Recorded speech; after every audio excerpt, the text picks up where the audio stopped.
The Fulton County prosecutor who has accused Donald Trump of abetting a criminal conspiracy to subvert Georgia's 2020 election can continue to oversee the case as it moves toward trial. That's the decision by a judge after attorneys for Trump and his co-defendants claimed District Attorney Fani Willis should be disqualified from the prosecution over a romantic relationship between her and Nathan Wade, a lawyer she hired to assist in the case. Judge Scott McAfee in his ruling found the relationship did not pose a conflict of interest, but did say it created, quote, a significant appearance of impropriety that required either Willis or Wade to step aside. Wade resigned from the case later on Friday afternoon. The judge's decision is a defeat for Trump, the presumptive Republican nominee for president, who has harshly criticized the Democratic DA. And it marks the end, for now, of a courtroom drama that saw the prosecutor angrily defending herself on the witness stand. You're confused. You think I'm on trial. These people are on trial for trying to steal an election in 2020. Trump's lawyer said in a statement that he respected the judge's ruling, but believed it did not afford appropriate significance to the prosecutorial misconduct of Willis and Wade. Trump has sought to delay trials in the 4 criminal cases he faces until after the election, and has pleaded not guilty in all the cases against him. McAfee has yet to set a trial date in the Georgia case. At least 20 people are dead and dozens more are wounded after a Russian missile strike on Friday in the Black Sea port city of Odessa, according to Ukrainian officials. It marked Moscow's deadliest attack in weeks. Russia has stepped up strikes on the southern city, launching drones or missiles nearly every day this month. Odessa's regional governor said 2 missiles were fired from Russian-occupied Crimea into a residential area, and that a medic and rescuer were killed by the second one after rushing to the scene to help.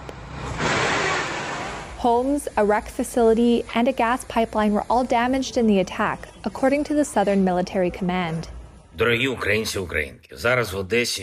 Ukrainian President Volodymyr Zelensky vowed that Russia would receive a, quote, their response for what he described as a vile strike.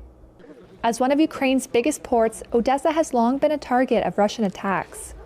They ramped up after Moscow quit a UN-brokered deal that had allowed safe passage for Ukrainian grain shipments through the Black Sea.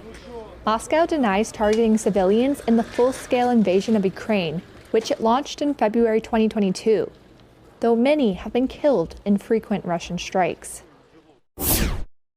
Today celebrates 100 years.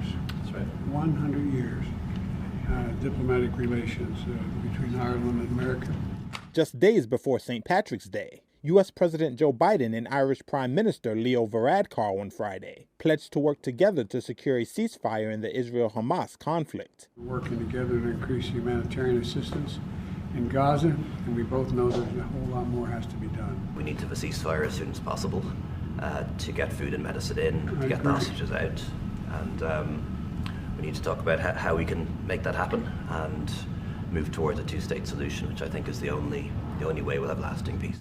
During Friday's meeting, Biden also reacted to Senate Majority Leader Chuck Schumer's call a day earlier for new elections in Israel, in his harsh criticism of Prime Minister Benjamin Netanyahu. He made a good speech, and I think he expressed a serious concern, shared not only by him, but by many Americans.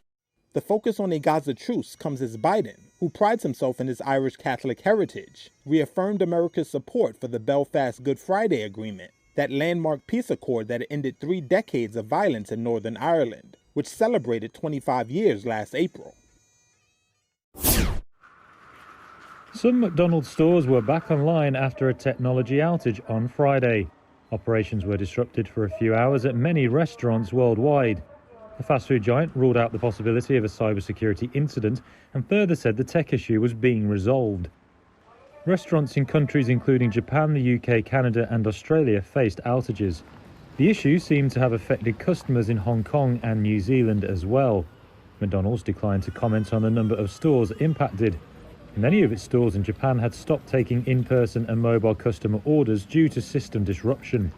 A spokesperson at McDonald's Holdings Company Japan said recovery work was in progress. It added operations were resuming at some stores. McDonald's said the company's outlets in the UK and Ireland were fully back online after the outage.